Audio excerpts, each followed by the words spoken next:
반갑습니다. 김종훈입니다. 이번 시간에는 2024년 9월 운세, 즉 계유월의 운세 중에서도 을에 관해서 한번 알아보는 시간을 갖도록 하겠습니다. 자, 계유월이라는 것은 9월 7일 12시 10분 백로서부터 10월 8일 3시 59분인 한로까지의 운을 말합니다. 자, 갑진년에서 계유월이 들어왔습니다. 자, 갑진년에서 계유월은 보통 갑은 목에 속하고 지는 토에 속하고 개는 수에 속하고 유는 금에 속합니다.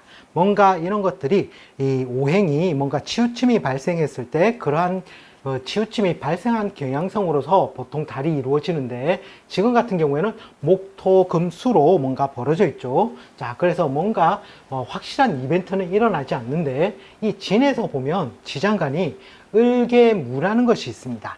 그 을계무 중에서도 이 개수가 이렇게 정관에 투출한 달에는 이 개수가 하나의 이벤트, 즉 사건이나 인물이나 뭐 그런 이벤트 특성으로 많이 발생이 되는 달이 바로 계유월이 됩니다.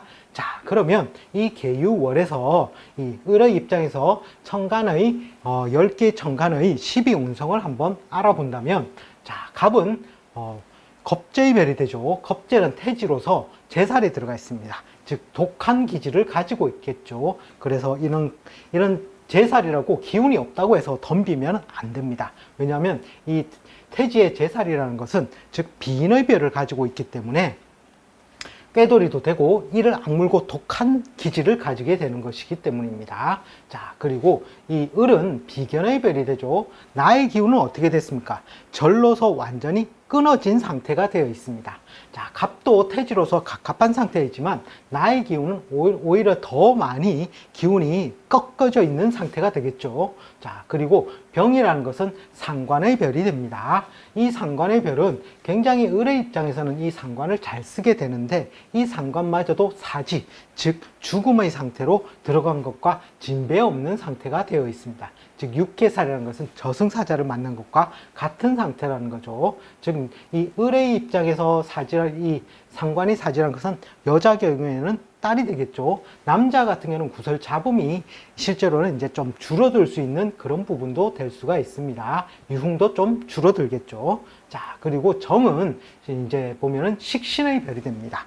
이 식신이라는 것은 건전한 배설처가 되죠. 여자의 입장에서는 아들이 되겠죠. 아들이 장생, 즉 무에서 유를 창조해내는 힘이 굉장히 강해지는 달로서 뭔가 자의에 의한 이동, 변동이라든지 이런 것도 가능하게 되고 의식주의 확장, 이게 자연스러운 의식주의 확장도 가능한 것이 바로 이 정의 장생이라고 보시면 되겠습니다.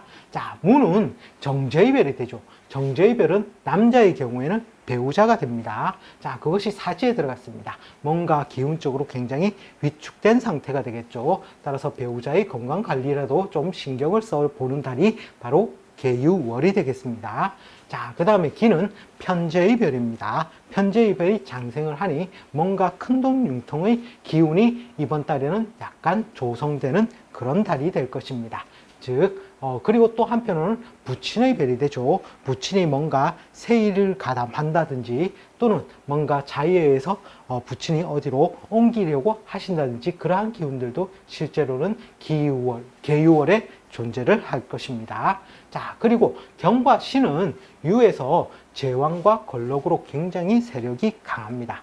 즉 정관의 별이 오히려 더 세력이 강하죠. 장성살 제왕의 지지로서 가장 그 기운이 강한 상태입니다. 따라서 여자 입장에서는 남편의 활동력이 강화되거나 뭔가 상승, 명예적인 상승의 효과가 있다라고 보시면 되겠습니다. 자, 그리고 임은 정인의 별이 되죠.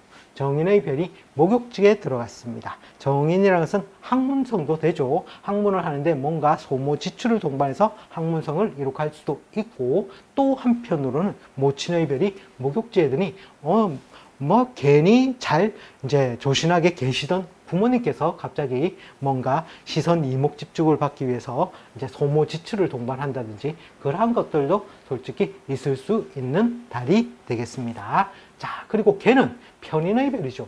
을의 입장에서 이 개를 굉장히 괴로워합니다. 실제로 기운은 병지 역마이지만 병이 들어서 그 기운이 쇠약해져가는 단계이지만 이 갑진연에서 개가 투출했기 때문에 이 개가 실제로는 을에게 굉장히 많은 작용력을 일으키게 됩니다.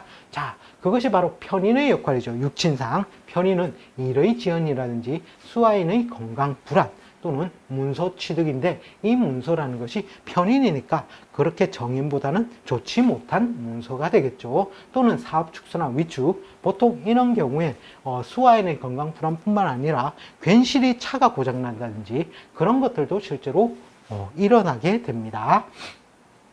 자, 그것은 편인이 식신을 극하기 때문이죠. 자, 그런데 이것이 보통 상반기 운 정도로 보시면 됩니다. 그리고 또 한편으로 보면 을이 개를 맞는 경우에는 지지로 내려보면 자와 묘로서 표현이 될 수가 있습니다. 자묘는 자묘 형살로 표현이 되죠. 형이라는 것은 조정, 중재, 형벌, 수술, 가공이라는 뜻을 가지고 있습니다. 즉 내가 뭔가를 다 내 것으로 하기에는 이게 부침성이 있기 때문에 따라서 내가 뭔가를 나누어 줘야 돼요.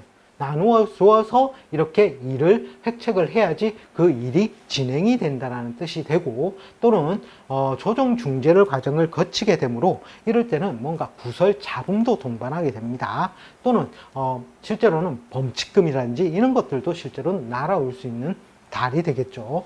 그리고 수술이라는 것은 뭔가 내가 아파서 자, 이런 경우가 가장 길한 경우입니다. 내가 몸이 낫기 위해서 아픈 것이기 때문에 자, 이런 운이 들어왔을 때는 오히려 병원을 자주 가서 나쁜 기운들을 많이 해소시키는 것이 더욱더 좋은 달이 될 것입니다. 자, 그리고 유라는 것은 평관입니다. 이것은 보통 개는 상반기 15일을 보시면 되고 유는 하반기 정도로 보시면 됩니다. 유라는 것은 평관이 됩니다. 육친상. 따라서 나를 극하는 존재인데 음양이 같죠. 그래서 호랑이와 같은 것입니다. 따라서 실속 없는 일, 명고이박. 차라리 이럴 때는 이윤을 추구하지 마시고 명예적으로는 오히려 상승 효과가 있는 것이 바로 평관의 운이 됩니다. 또는 호랑이가 출몰을 하니 사고가 일어날 수 있으니 주의를 많이 요하는 달도 되겠죠. 또 감투나 직책의 발전. 자, 이것은 이윤을 생각하지 않는다라는 존재 하에서 명예직으로 상승 효과는 실제로는 이유평관이 들어와 있을 때는 괜찮다는 것입니다. 따라서 을의 입장에서는 그렇게 좋은 뜻은 많이 없지만 뭔가 아픈 것을 고쳐나가는 달로서는 길하게 되고 또는 뭔가 명예적인 상승 요소로 해서 올라가는 것은 그나마 길한 효과가 되겠습니다. 자, 이번 시간에는 2024년 9월 운세 을에 관해서 한번 알아보았습니다. 시청해 주셔서 감사합니다. 다음 시간에 다시 또 찾아뵙겠습니다.